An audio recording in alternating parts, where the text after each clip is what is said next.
రాయలసీమలోని పలు జిల్లాల్లో భారీ వర్షాలు కురుస్తున్నాయి. దిత్వా తుపాన్ బలహీనపడి తీరం దాటిన దాని ప్రభావం ఇంకా కొనసాగుతోంది. 2 రోజులుగా కురుస్తున్న భారీ వర్షాలకు తిరుపతి, నెల్లూరు జిల్లాల్లో జనజీవనం అస్తవ్యస్తంగా మారింది. ఇవాళ కూడా నెల్లూరు, తిరుపతి జిల్లాల్లో అక్కడక్కడ అతి భారీ వర్షాలు, చిత్తూరు, అన్నమయ్య, ప్రకాశం జిల్లాల్లో భారీ వర్షాలు కురుస్తాయని వాతావరణ శాఖ తెలిపింది.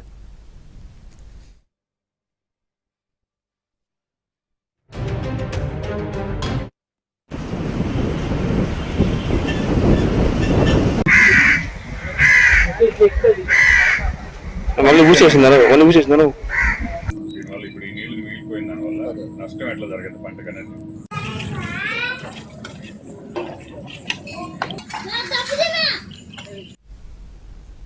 తిరుపతి జిల్లాలో స్వర్ణముఖి, కైవల్య, కాళంగి నదులతో పాటు పలు వాగులు, కాలువలు ఉధృతంగా ప్రవహిస్తున్నాయి.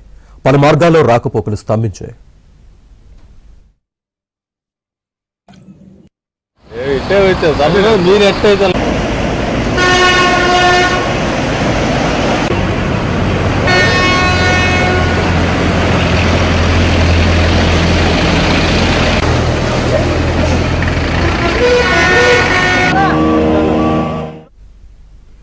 భారీ వర్షాలకు నెల్లూరులో లోతట్టు ప్రాంతాలు జలమయమయ్యాయి. రోడ్లు కాలువలను తలపిస్తున్నాయి. పలు కాలనీల్లో వరద నీరు చేరి స్థానికులు తీవ్ర ఇబ్బందులు పడుతున్నారు.